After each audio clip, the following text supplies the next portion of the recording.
প্ৰাঞ্জিত শইকীয়া আপোনাৰ ওচৰলৈ আহিছো যেহেতুকে সকলোৱে জ্ঞাত যে বিশ্বজয় কৰি স্বভূমিত উপস্থিত হ'লহি উমা চেত্ৰী যেহেতুকে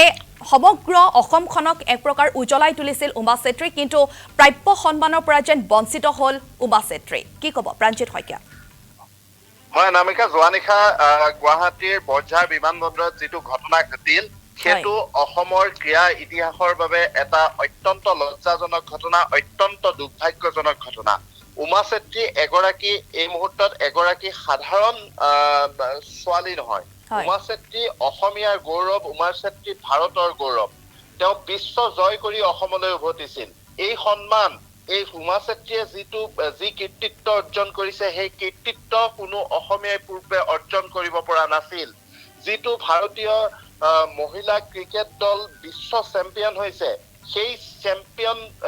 চেম্পিয়ন দলটোৰ প্ৰতিনিধি আছিল উমা চেত্ৰী ভাৰতীয় দলৰ প্ৰতিনিধি আৰু তেওঁ অসম কন্যা হিচাপে ভাৰতীয় দলক প্ৰতিনিধিত্ব কৰা উমা চেত্ৰীক লৈ আমি সমগ্ৰ অসমীয়া জাতি গৰ্বিত আছিলো কিন্তু যোৱা নিশা যিটো ঘটনা সংঘটিত হল সেই ঘটনা অত্যন্ত দুৰ্ভাগ্যজনক উমা চেত্ৰী যেতিয়া আহি নিশা বিমানেৰে আহি গুৱাহাটীত অৱতৰণ কৰিলে সেই সময়ত যিটো অসমীয়া জাতি অত্যন্ত আৱেগিক জাতি বুলি আমি জানো যিটো অসমীয়া জাতিয়ে যোগ্যজনক প্ৰাপ্য সন্মান দিয়াত কেতিয়াও কাৰ্পণ্য নকৰে বুলি জানো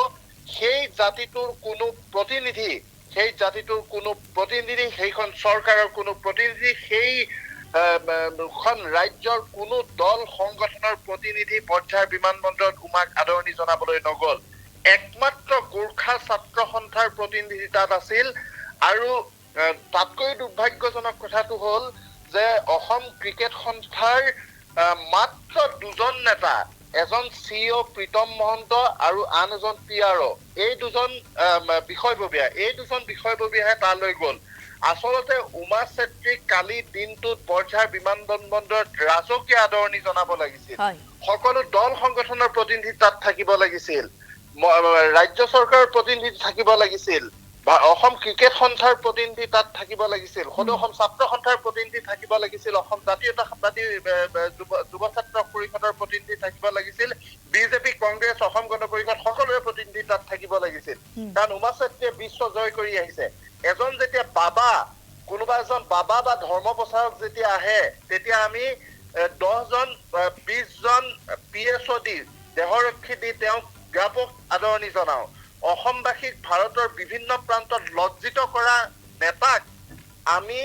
ঢোলে ডগৰে বিমানবন্দৰত আদৰণি জনাও কিন্তু উমা চেত্ৰীৰ দৰে এগৰাকী ক্ৰীড়াবিদক আমি সেই আদৰণি জনাব নোৱাৰিলো সেই কথাটোক লৈ কালি গোৰ্খা ছাত্ৰ সন্থাৰ সভাপতিয়ে কান্দি প্ৰতিক্ৰিয়া প্ৰকাশ কৰিছে কিয় এই পৰিস্থিতি সৃষ্টি হ'বলগীয়া হ'ল কিয় উমা চেত্ৰীক আমি কোনোবাই আজি গোৰ্খা সম্প্ৰদায়ৰ এগৰাকী প্ৰতিনিধি ৰূপে পৰিচয় দিবলৈ কাৰোবাক বাধ্য কৰাবলগীয়া হৈছে উমা চেত্ৰীৰ পৰিচয়টো এগৰাকী গোৰ্খা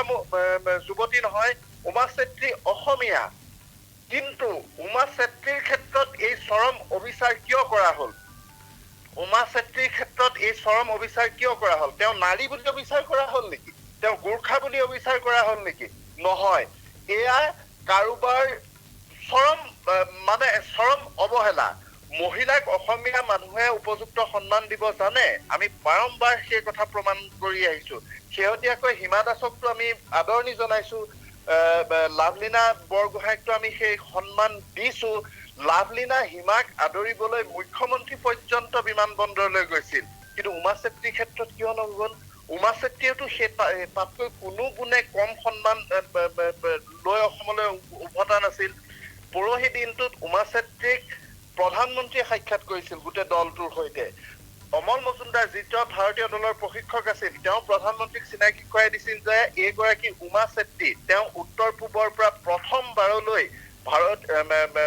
ক্ৰিকেট দলত অন্তৰ্ভুক্ত হৈছে ক্ৰিকেট দলত প্ৰতিনিধিত্ব কৰিছে ভাৰতক লগে লগে প্ৰধানমন্ত্ৰীয়ে কৈছিল মই জানো তেওঁ অসম কন্যা সেয়া প্ৰধানমন্ত্ৰী পৰ্যায়ত হৈছে সেয়া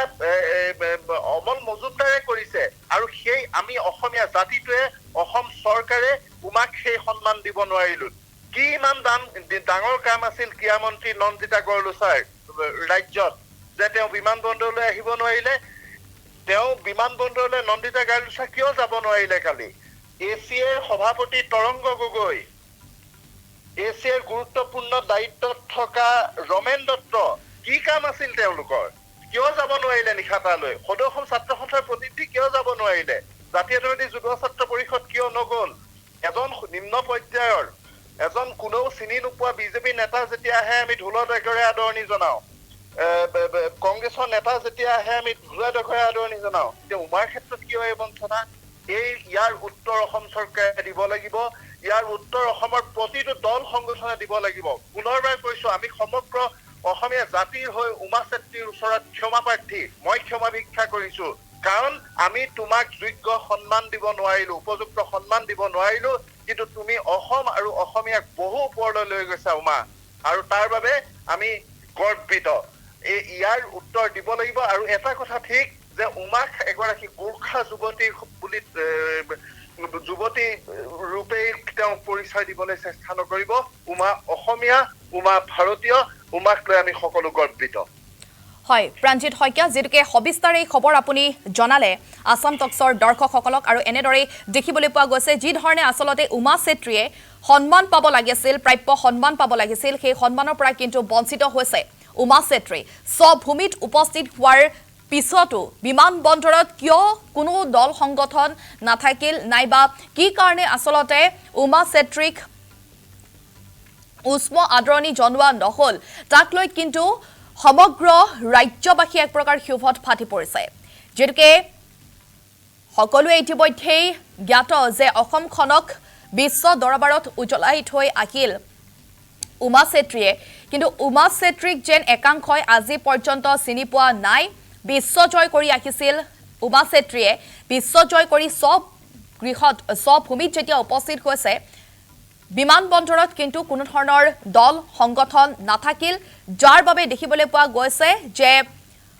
সমগ্ৰ ৰাজ্যবাসী ক্ষোভত ফাটি পৰিছে। যি ধৰণে উষ্ম আদৰণি জনাব লাগিছিল,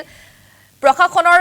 ব্যৱস্থা থাকিব লাগিছিল, কোনো ধৰণৰ যেন ব্যৱস্থা নাথাকিল, যাৰ বাবে কান্দি কান্দি ক্ষোভ প্ৰকাশ কৰিছে গোৰ্খা ছাত্ৰ সন্থাই।